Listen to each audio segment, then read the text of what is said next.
Hello everyone. अब तक हमने अपने एचटेट पीजीटी फिजिक्स 2019 के पेपर के 124 क्वेश्चन तक कंप्लीट कर लिए हैं।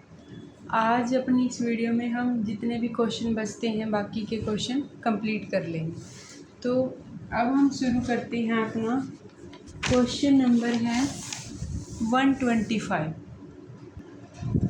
क्वेश्चन है हमारा 125, जो कि क्या है, the expectation value of x for a one dimensional simple harmonic oscillator in ground state is. Expectation value किसकी? एक्स की, for a one dimensional simple harmonic oscillator in ground state. ये क्वेश्चन ना 3 तरीके से कर सकते हैं इसको। सबसे पहला तो एक ट्रिक के बेस पर ही है। देखो कैसे करना है। सिंपल सी ट्रिक है, इसका हमें पता भी होना चाहिए कि हार्मोनिक ऑसिलेटर के केस में जब हम एक्सपेक्टेशन वैल्यू निकालते हैं एक्स की पावर एन की, वो क्या आती है? 0 आती है। और एन जो है वो क्या होता है? ओड होता है। यानी कि हमारे वाले केस में एक्स की पावर 1 क्या है? 1 है, तो वो क्या है? ओड है, तो उसके लिए एक्सपेक्टेशन वैल्यू 0 है। इसी तरीके से अगर ये पूछ लेते कि एक्स की पावर 3 है तो क्या है? तो 3 के लिए भी 0, 5 के लिए भी 0, 7 के लिए भी 0। सिमिलरली पोटेंशियल बोल रही, मोमेंटम के केस में भी ऐसे ही है।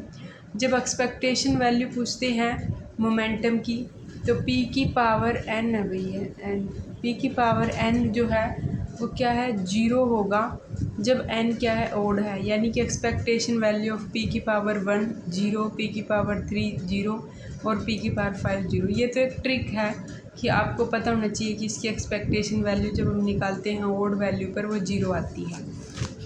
आपका क्वेश्चन इससे भी हो जाएगा। लेकिन अगर आपको इसको करना है कि कैसे किया, अगर पेपर में आ जाता है तो फिर हम ट्रिक नहीं लिख के आ सकते ना, तो हमें पूरा करना पड़ेगा, क्योंकि हम तो अपनी HPSC PGT स्क्रीनिंग के और सब्जेक्टिव के अकॉर्डिंग तैयारी कर रहे हैं। तो एक मेथड ये है इसका, पेरिटी का मेथड, सिमिट्री का मेथड।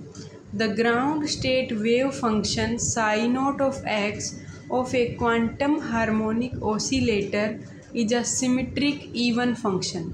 जो इन्होंने ग्राउंड स्टेट पे पूछा है ना, तो जो ग्राउंड स्टेट वेव फंक्शन है psi naught X quantum harmonic oscillator का, वो क्या है? एक सिमिट्रिक इवन फंक्शन है। Psi naught of X is equal to M omega by pi H cut की power 1/4 E raise to power minus M omega X square by 2h cut. ये क्या है? एक क्वांटम हार्मोनिक ऑसिलेटर का symmetric even function.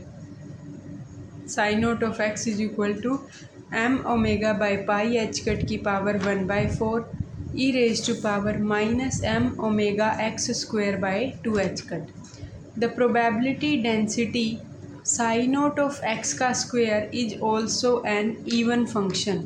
जब हम इसका square लेंगे तो वो भी क्या है? एक इवन फंक्शन होगा। The position operator X is an asymmetric odd function. जो पोजिशन ऑपरेटर है वो कैसा है? ओड फंक्शन है। द एक्सपेक्टेशन वैल्यू इंटीग्रल, इसका एक्सपेक्टेशन वैल्यू इंटीग्रल क्या होगा?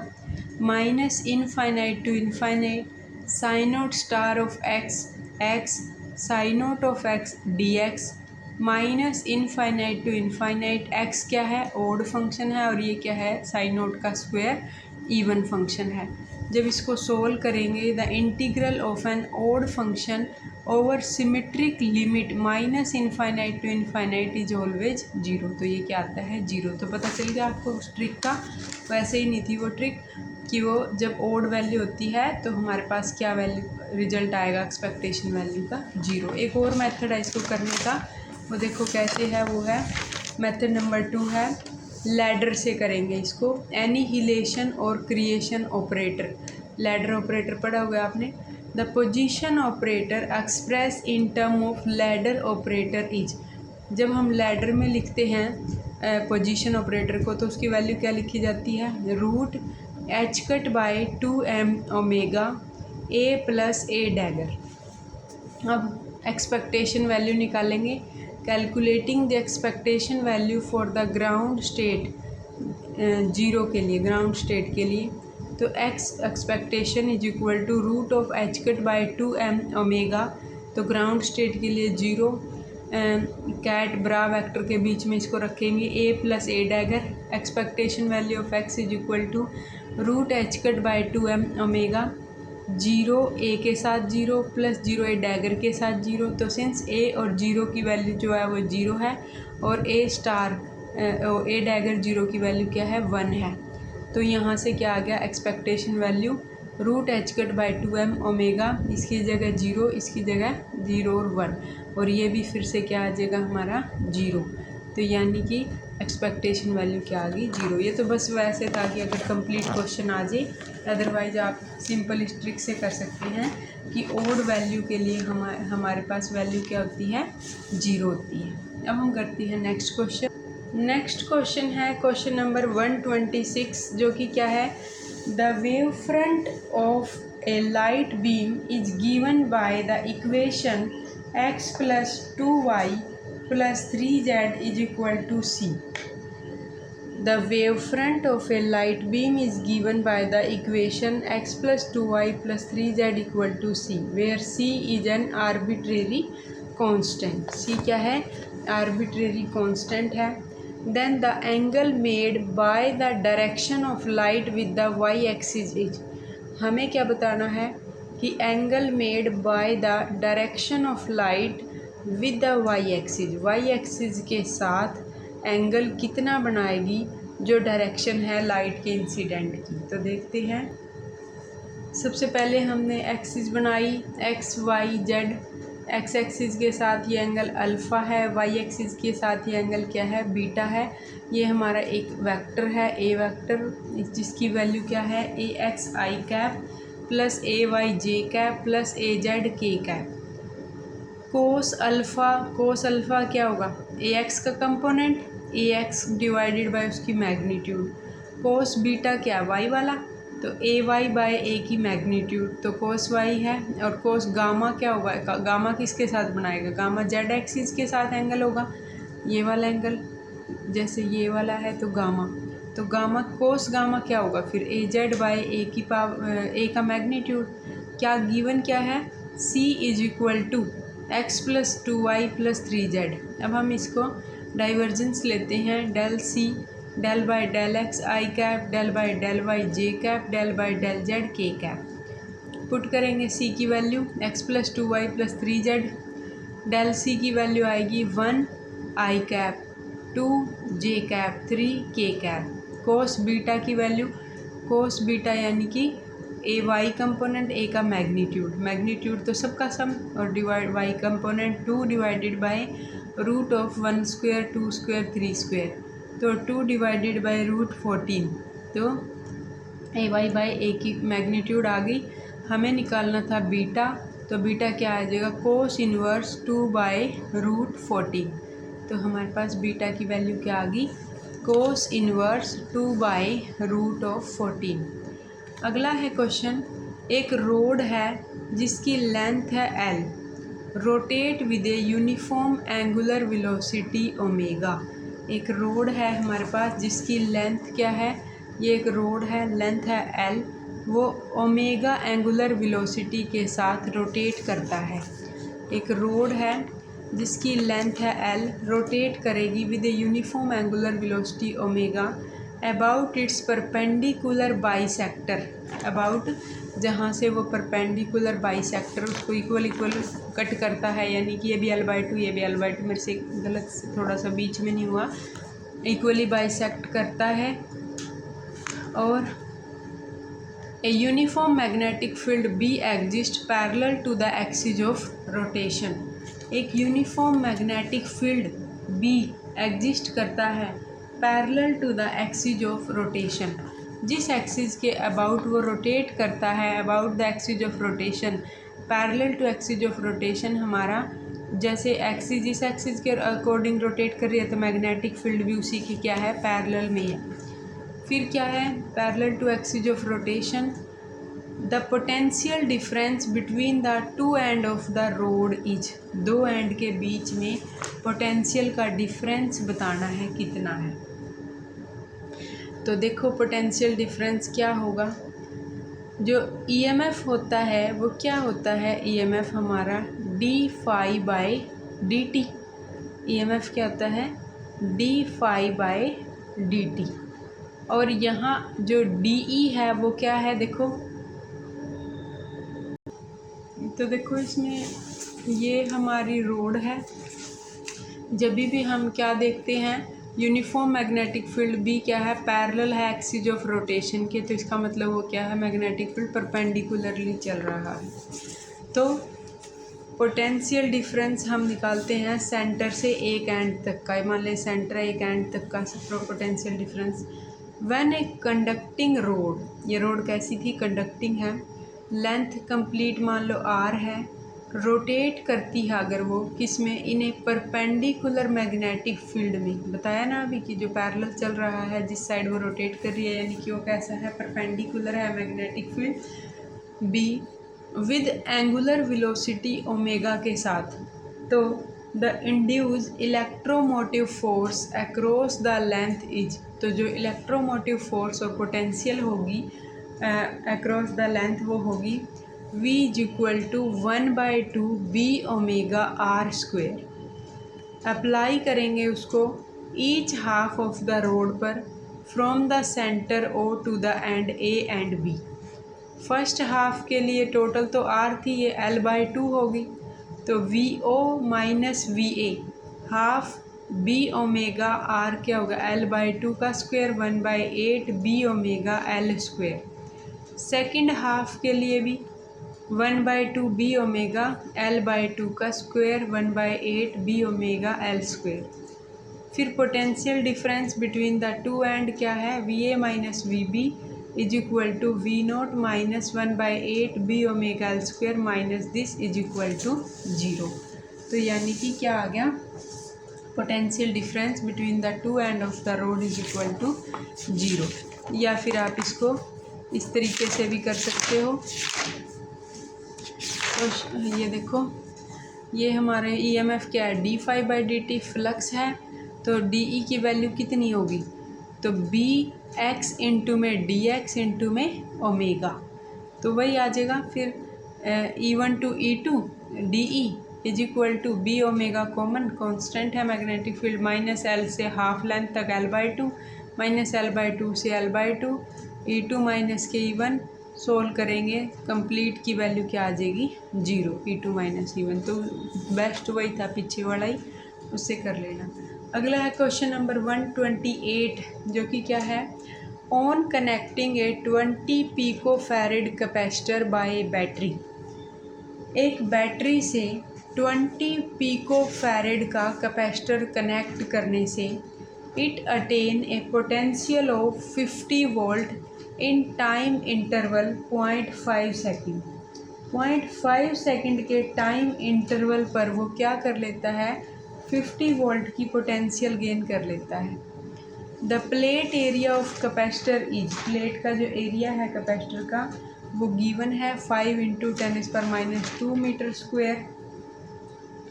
नेक्स्ट है, at that instant the rate of change of electric field between capacitor plate is. हमें क्या पूछा है, rate of change of electric field between the capacitor plate, यानी कि rate of change of electric field का क्या मतलब है, डीई बाई डी टी पूछा है। तो देख लो आप, जो भी गिवन है पहले वो लिख लेते हैं। कैपेसिटेंस गिवन है 200 pico farad, 200 × 10⁻12 farad. Potential difference given है 50 वोल्ट, टाइम इंटरवल है 0.5 सेकेंड, प्लेट एरिया है 5 × 10⁻² metre square. Permittivity of free space का हमें पता ही है, epsilon naught is equal to 8.85 × 10⁻12 क्या है ये, फोर्स पर मीटर लिख दिया, सोल्व कर लेंगे इसको, ये यूनिट ही है इसकी, वैसे लिख दिया ये। अब है relation between electric field E and potential, E और पोटेंशियल के बीच का रिलेशन हमें पता है, E is equal to V by D. D क्या है, डिस्टेंस है बिटवीन प्लेट। कैपेसिटेंस का फॉर्मूला क्या होता है, C is equal to epsilon naught A by D, यानी डी की वैल्यू क्या है, epsilon naught A by C. अब हम पुट कर देते हैं इसमें, E is equal to V into में C divided by epsilon naught A. D की वैल्यू पुट कर दी तो epsilon naught A by C थी, तो V into C epsilon naught A. Rate of change of electric field निकालना है, D E by D T is equal to, इसका डेरिवेटिव सी कांस्टेंट था, पोटेंशियल है तो delta V by delta T by epsilon naught A भी क्या है, constant है, D V by D T. Put कर दो सारी value, delta E by delta T is equal to C, delta V की वैल्यू भी पता है, एप्सिलॉन नॉट भी, और हमारे पास क्या है, डेल्टा टी की वैल्यू भी, और साथ में एरिया गिवन था, एरिया भी हमें पता है, एरिया भी। सारी वैल्यू पुट करके सोल्व करके हमारे पास delta E by delta T आ गया 4.5 into 10⁴ volt metre second. Next है क्वेश्चन नंबर 129। एक मेटल की बॉल है ऑफ स्पेसिफिक ग्रेविटी 4.5। मेटल की बॉल है जिसकी स्पेसिफिक ग्रेविटी है 4.5 एंड स्पेसिफिक हीट है 0.1 calorie per gram Celsius. Is place on a large slab of ice, वो एक स्लैब ऑफ आइस पर प्लेस है एट 0 डिग्री सेल्सियस पर। Half of the ball sink in the ice, उसमें से half ball क्या है, सिंक कर गई है आइस में। The initial temperature of the ball is, initial temperature of ball क्या है, latent heat of ice is equal to 80 calorie per gram, जो लेटेंट हीट आइस की वो ये है। Specific gravity of ice is 0.9, जो स्पेसिफिक ग्रेविटी है ice की वो है 0.9। मेटल की बॉल है, स्पेसिफिक ग्रेविटी इतनी है, स्पेसिफिक हीट इतनी है, लार्ज स्लैब ऑफ आइस पर रखी है 0 डिग्री सेल्सियस पर, हाफ बॉल सिंक कर गई है आइस के अंदर, इनिशियल टेम्परेचर बॉल का, लेटेंट हीट ऑफ आइस इतनी है और स्पेसिफिक ग्रेविटी ऑफ आइस इतनी है, और लेटेंट हमें निकालना है initial temperature of the ball. तो देखो सबसे पहले specific gravity of the metal ball कितनी है, 4.5, specific gravity of the ball 4.5, और specific heat of the metal ball वो कितनी है, 0.1 calorie per gram degree Celsius. Specific heat, specific gravity, specific gravity ice की कितनी गिवन है, 0.9, मेटल बॉल की इतनी है, आइस की इतनी है। ये तो है सब जो गिवन है। Latent heat of fusion of ice कितनी है, 80 कैलोरी पर ग्राम। फाइनल टेम्परेचर वो कितना हो गया है, 0 डिग्री सेल्सियस, और temperature equilibrium temperature with the ice के ब्लॉक के टेम्परेचर के हो गया। निकालना क्या है, इनिशियल टेम्परेचर। पहले हम क्या करते हैं, रिलेट करते हैं वॉल्यूम और मास को। When the ball melt the ice, जब बॉल क्या करेगी, मेल्ट करेगी आइस को, and sink half way into it, और जब वो उसमें सिंक कर देगी half, the volume of the cavity created, the volume of melted ice, जो वॉल्यूम होगा मेल्ट की हुई आइस का, वो इक्वल होगा half the total volume of the ball, ball के टोटल वॉल्यूम का हाफ के इक्वल होगा। ये पता ही है हमें कि वो क्या हुई है, हाफ सबमर्ज कर गई थी, तो वो जितना उसका बॉयंट फोर्स यही है ना, इक्वल वॉल्यूम ही, मतलब जितना उसने सबमर्ज की है उतना ही उसका अबव फोर्स है, इतना यानी कि वॉल्यूम जितना उसका मेल्ट किया है। तो वी ऑफ आइस जो किसके इक्वल है, वी ऑफ बॉल के हाफ के। डेंसिटी क्या है, मास बाय वॉल्यूम, मास क्या है, वॉल्यूम इनटू डेंसिटी। अब है हमारे पास mass of the metal ball, जो कि कितना हो गया, volume of the ball into में जो डेंसिटी ऑफ वाटर इनटू में 4.5 क्या गिवन है हमें, 4.5 है हमारे पास specific gravity of the metal ball. तो ये है उसकी स्पेसिफिक ग्रेविटी इनटू में density. Mass of the melted ice, तो उसका वॉल्यूम ऑफ आइस इनटू में इसकी स्पेसिफिक ग्रेविटी इनटू में डेंसिटी। और किसके इक्वल है वो वॉल्यूम ऑफ आइस, किसके इक्वल था, वॉल्यूम ऑफ बॉल के हाफ के। तो V of ball by 2 into में 0.9 इंटू में डेंसिटी ऑफ वाटर इक्वल है। अब हम क्या करते हैं, apply the principle of calorimeter. According to the principle of conservation of energy, the heat loss by the cooling metal ball equal to the heat gain by the melting ice। जो heat loss होगा by ball वो किसके equal होगा, heat gain by ice के। तो M ball का specific heat of ball और temperature का डिफरेंस यही होती है ना, specific heat loss D Q is equal to M C delta T. किसके इक्वल है, हीट गेन किससे हुआ है, डी क्यू किसके इक्वल है, लेटेंट हीट इनटू में मास। तो एम बॉल का specific heat delta T, T minus के T F is equal to mass of ice into में latent heat of fusion. Ball के लिए हमने एम की वैल्यू लिखी वी बॉल 4.5 इंटू में रो ऑफ वाटर। बॉल का स्पेसिफिक हीट हमें गिवन है, इनिशियल टेम्परेचर निकालना है, फाइनल टेम्परेचर इक्विलिब्रियम से 0 हो गया है। मास ऑफ आइस हमारा ball V of ball by 2 into में उसकी स्पेसिफिक ग्रेविटी इंटू में डेंसिटी इंटू में लेटेंट हीट। लेटेंट हीट है 80। दोनों साइड से सोल्व किया, इनिशियल टेम्परेचर की वैल्यू हमारे पास आ गई 80 डिग्री सेल्सियस। ये क्वेश्चन आप ये मत सोचना कि अब नहीं आएंगे पेपर में, जब एस्टेट इनको पूछ सकती है तो दोबारा भी आ सकते हैं ये, और दोबारा नहीं आए तो HPSC भी पूछ सकती है इन क्वेश्चनों को। ये कहने को तो ये क्वेश्चन +1 +2 के ही माने जाएंगे, लेकिन ये देखो कैसे कंफ्यूजिंग से क्वेश्चन, हमें पता ही नहीं सिर पैर का कैसे करने हैं, तो आप इनको कर लो अच्छे से। अगला है question number 130।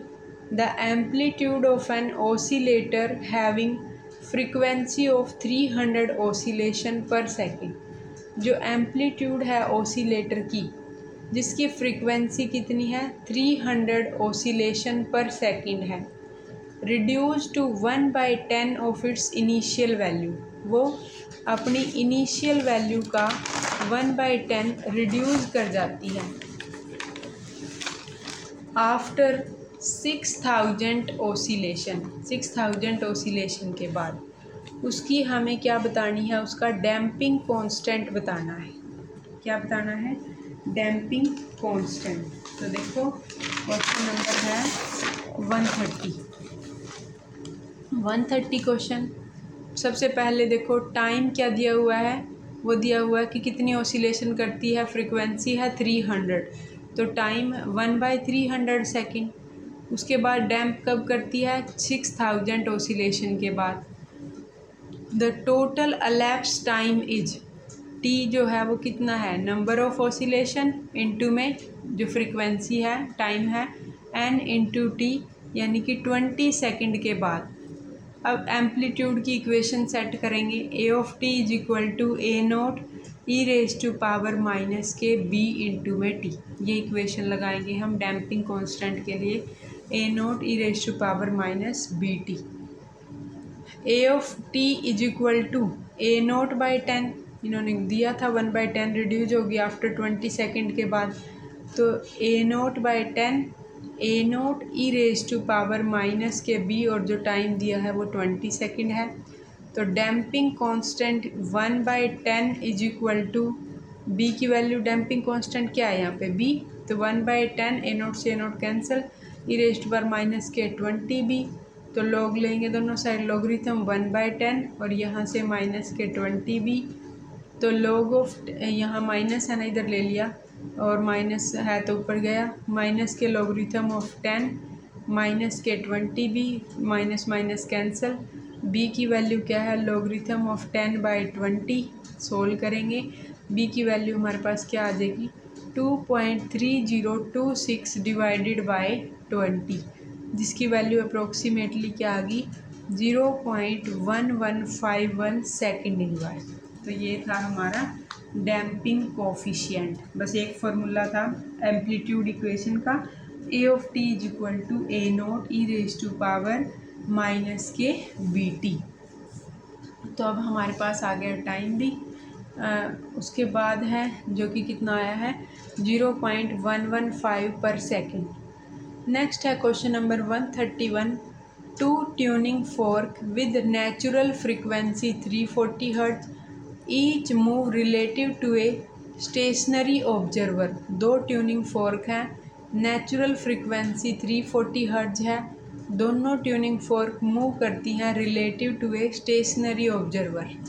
One fork move away from the observer while the other move toward him at the same speed.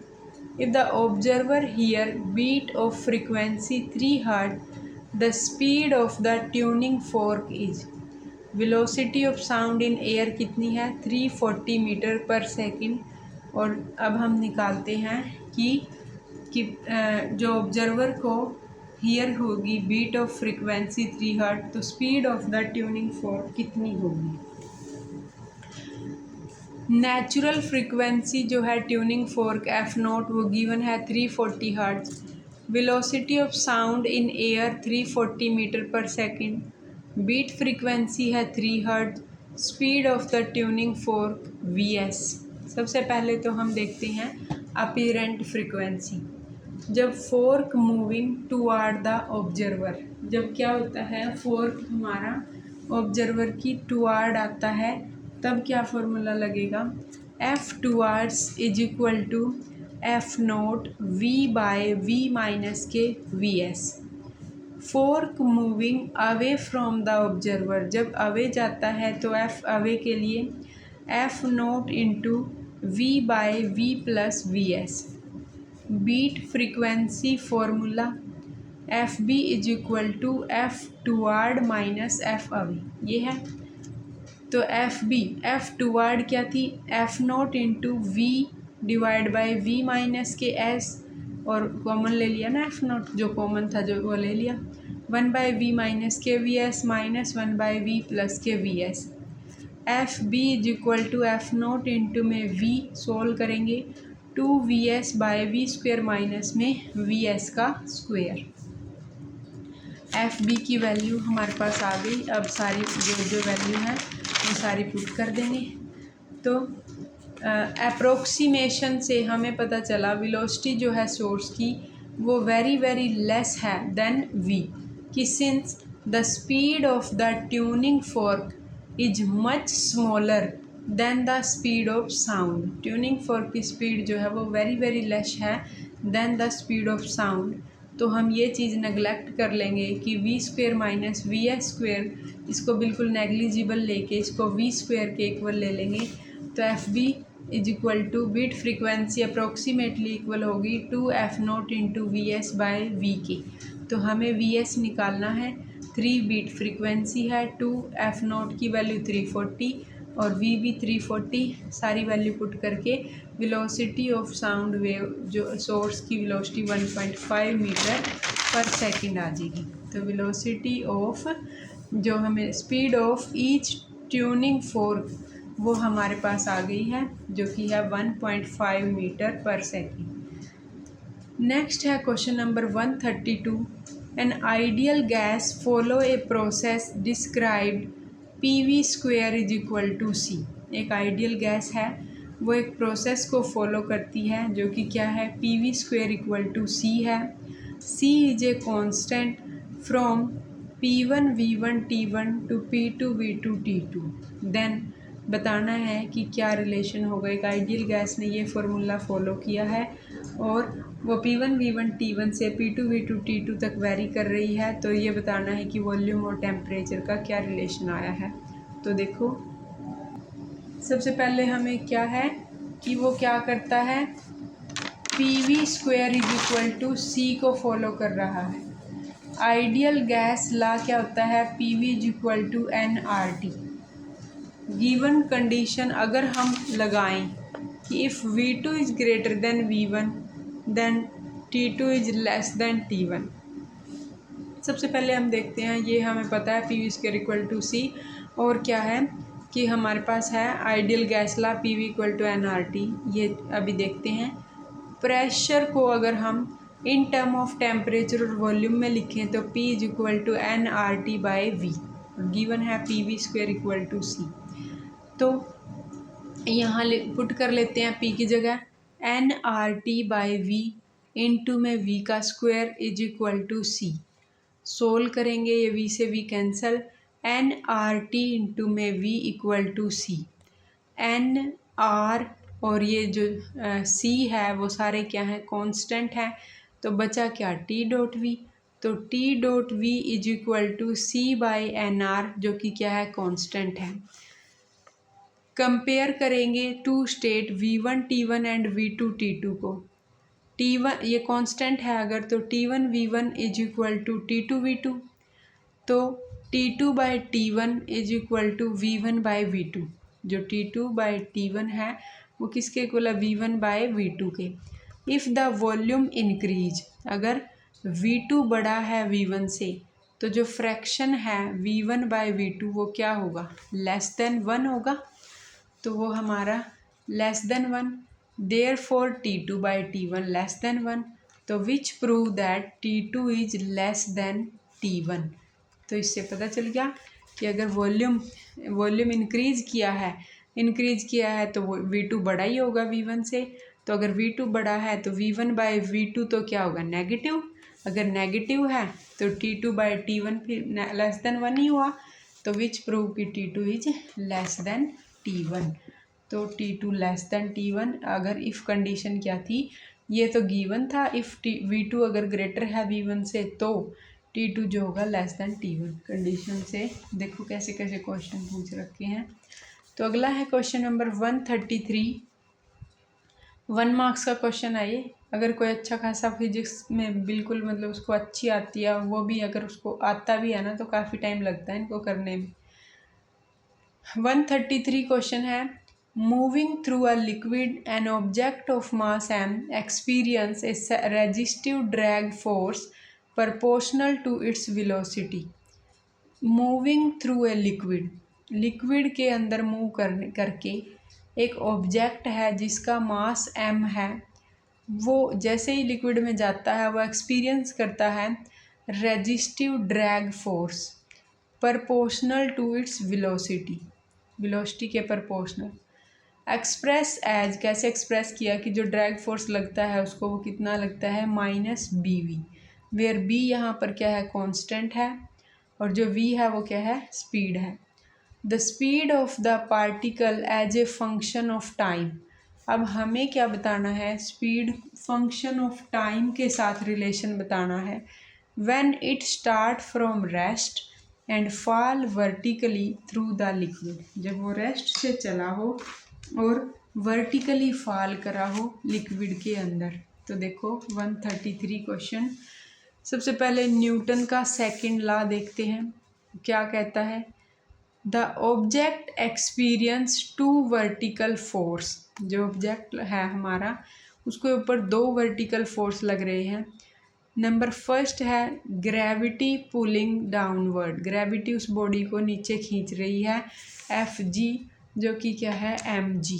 दूसरा है ड्रैग फोर्स, जो अपोज कर रहा है उसकी मोशन को, ड्रैग फोर्स, जो किसके डायरेक्टली प्रोपोर्शनल दिया हुआ है, माइनस बी वी के। तो taking the downward direction as positive, हमने मान लिया कि नीचे पॉजिटिव है। The net force act on the particle is, जो नेट फोर्स की इक्वेशन बनी वो क्या बनी, एम जी पॉजिटिव है, ग्रेविटी नीचे खींच रही है, माइनस उसका बी वी, जो टोटल फोर्स लग रहे हैं, M mass into acceleration, acceleration है D V by D T. हम सेपरेट कर लेंगे वेरिएबल्स को और इंटीग्रेट करेंगे। D V by M G minus के B V is equal to D T by M. हमें तो 0 to V velocity, D V M G minus के बी वी, 0 से T D T by M. तो B हमने क्या, देखो क्या किया, इसमें सोल्व करेंगे इसको, क्या है, D V divided by M G minus के बी वी। तो यहाँ से तो सोल्व हो गया टी बाई एम। यहाँ इसका डेरिवेटिव देखो ऊपर दिया हुआ है ना, तो minus K 1/v logarithm M G minus के B V divide by M G, integration इसका ऐसे सोल्व हो गया T by M.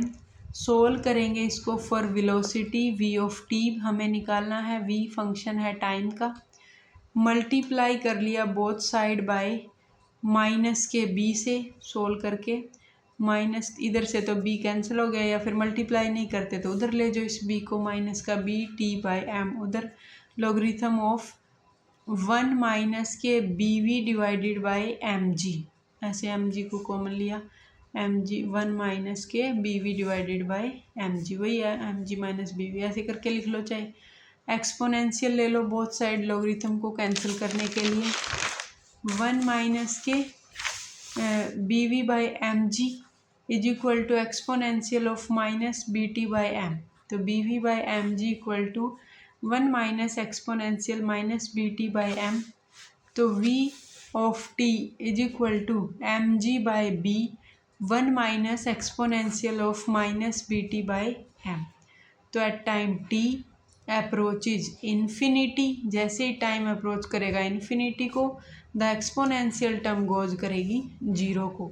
The velocity reach a constant maximum value cold terminal velocity, तो वेलोसिटी मैक्सिमम वैल्यू तक पहुंच जाएगी तो वो टर्मिनल वेलोसिटी तक पहुंचेगी, जिससे वी टर्मिनल हमारा आएगा एम जी बाई बी। पूछा हमें सिर्फ इतना था कि वी फंक्शन ऑफ टाइम कितनी होगी, M G by B 1 minus exponential की power minus B T by M. Next question है हमारा 134 क्वेश्चन। एक certain vector in the X Y plane has an X component of 4 metre and y component of 10 metre. एक vector है X Y plane में है, x component उसका 4 metre है, y component 10 metre है। It is then rotate in x Y plane, उसको फिर क्या किया है, रोटेट किया है एक्स वाई प्लेन में। So it's x component is double, it's new y component is about. एक वेक्टर है एक्स वाई प्लेन में, उसका x कंपोनेंट 4 मीटर है, y कंपोनेंट 10 मीटर है, उसको फिर रोटेट कर दिया है एक्स वाई प्लेन में और x कंपोनेंट डबल हो गया है, उसका y कंपोनेंट हमसे पूछा है कि कितना हो गया है। तो देखो क्वेश्चन है 134। पहले हम ओरिजिनल मैग्नीट्यूड देखते हैं, गिवन थी जो बिना रोटेट किए, x तो 4 मीटर थी, y 10 मीटर थी, रिजल्टेंट क्या होगी length, root of X square plus Y square यानी 4 स्क्वेयर प्लस 10 स्क्वेयर यानी कि रूट ऑफ 116 मीटर। अब रोटेशन लगा दी, रोटेशन के बाद रोटेशन प्रिजर्व वेक्टर लेंथ तो सेम रहेगी रोटेशन के बाद। नाउ एक्स कंपोनेंट उसका डबल हो गया है, जो इन्होंने बोला है कि एक्स जो है पहले का डबल हो गया है, वाई हमें बताना है, लेंथ तो रिमेन सेम। तो X dash square plus Y dash square equal to R square, तो यहाँ से वाई डैश की वैल्यू आ गई 52 का रूट, जो कि क्या है 7.21 मीटर।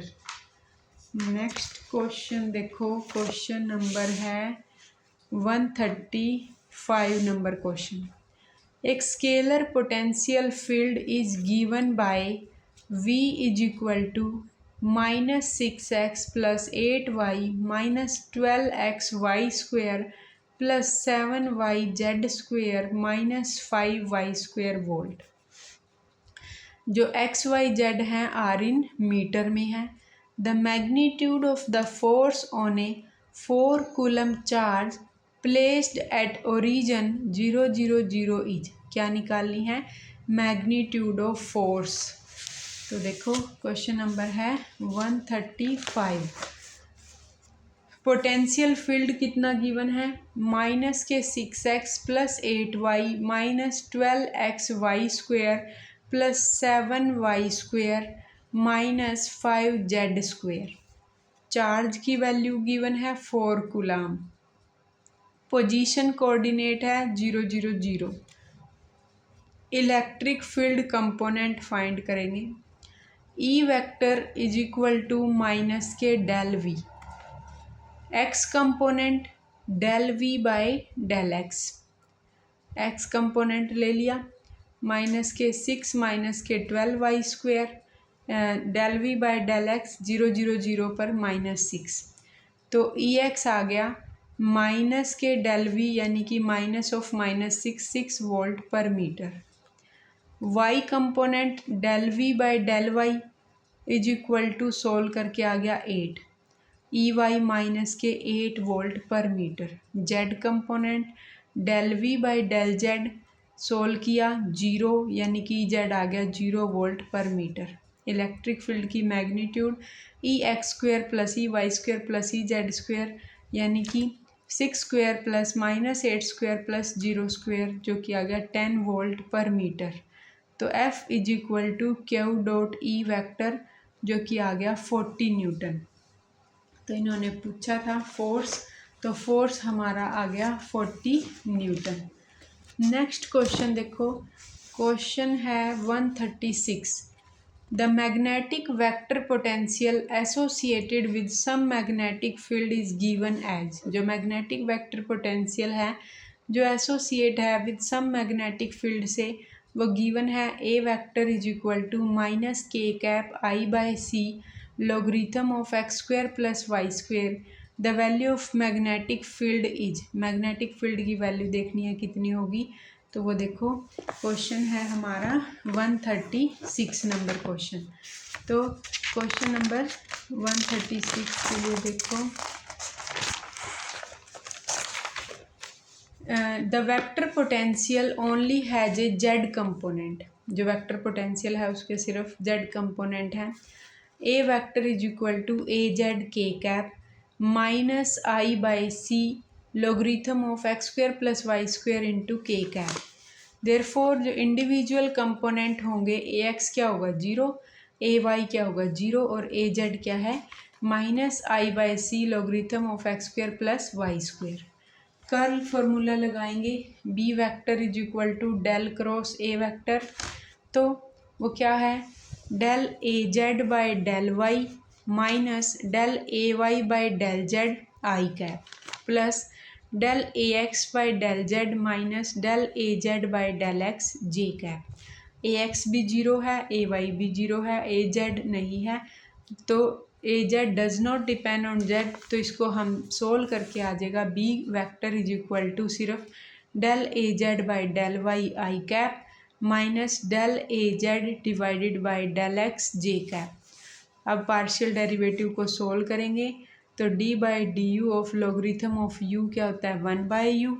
आई कंपोनेंट के लिए आ जाएगा सोल्व करके del A Z by del Y minus I by C into 1 by X square plus Y square into del by del Y of X square plus Y square. Solve किया तो आ गया -2i divided by C into X square plus Y square. J component को solve किया I by C X square plus Y square del by del X X square plus Y square -2i X C X square plus Y square.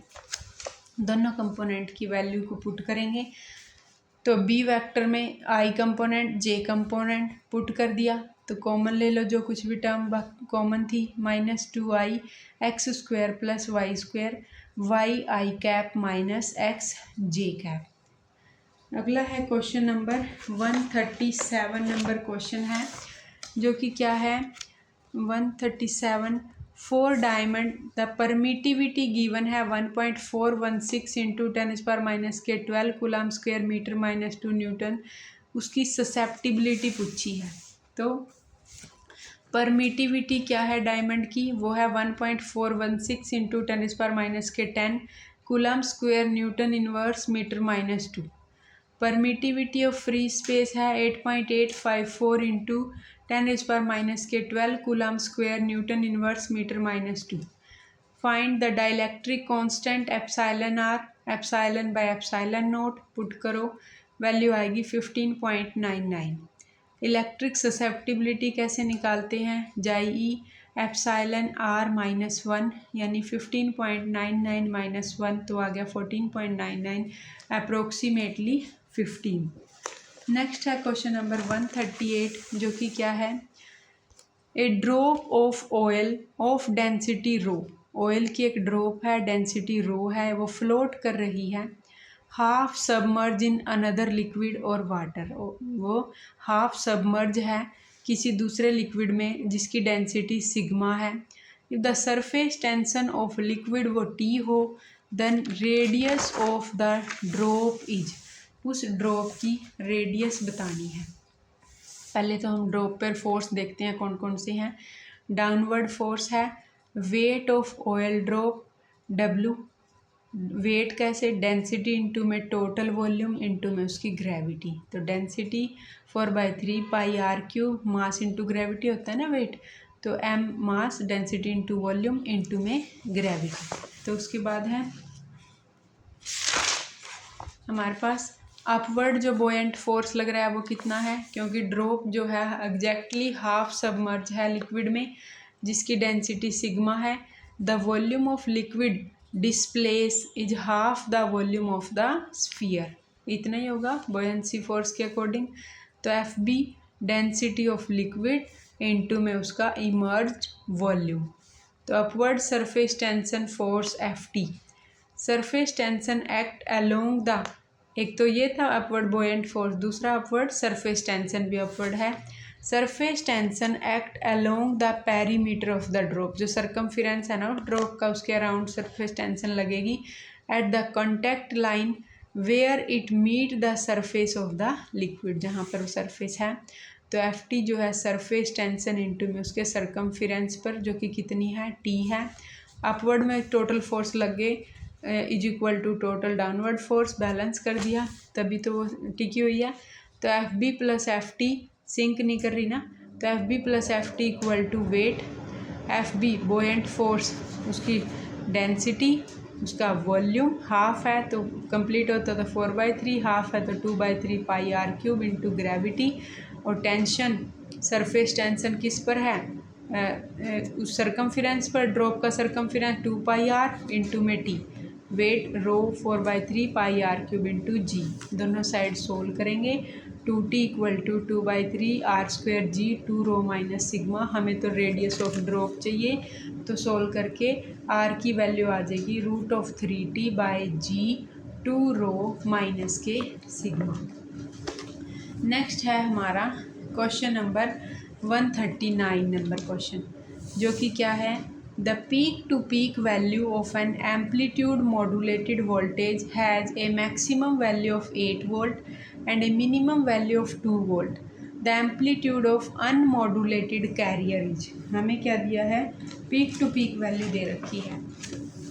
Maximum peak voltage V maximum वो कितना है, 8 वोल्ट/2 4 volt. Minimum peak voltage कितनी है, 2 वोल्ट/2 1 volt.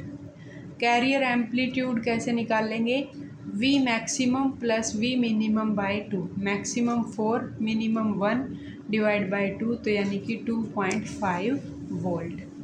Next है question number 140, two short electric dipole are at a separation R, दो छोटे छोटे इलेक्ट्रिक डाइपोल हैं, वो किस सेपरेशन पर हैं, आर की सेपरेशन पर।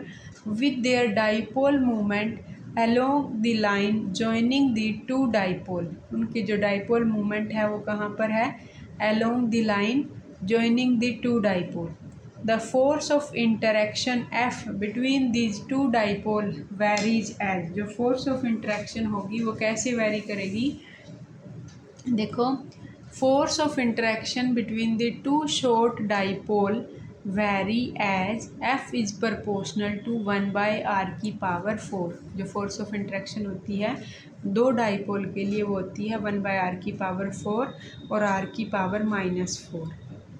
और जो पोटेंशियल एनर्जी होती है शॉर्ट डाइपोल के लिए वो होती है 1/r³ के इन्वर्सली प्रोपोर्शनल। तो F जो होता है और पोटेंशियल का जो रिलेशन होता है वो होता है माइनस के du/dr, यानी d/dr ऑफ r⁻⁻3, तो जो कि आ गया प्रोपोर्शनल टू r⁻⁻4 की। तो यहाँ पर F is proportional to 1/r⁴। Next question है मेरा, या तो हम ऐसा करते हैं 10 क्वेश्चन बचते हैं, इनको अगली वीडियो में कर लेंगे। ऐसा ही करेंगे। ये हमने 140 क्वेश्चन कर लिए हैं, 10 क्वेश्चन और बचते हैं, उनके लिए हम अपनी नेक्स्ट वीडियो बनाएंगे। Thank you.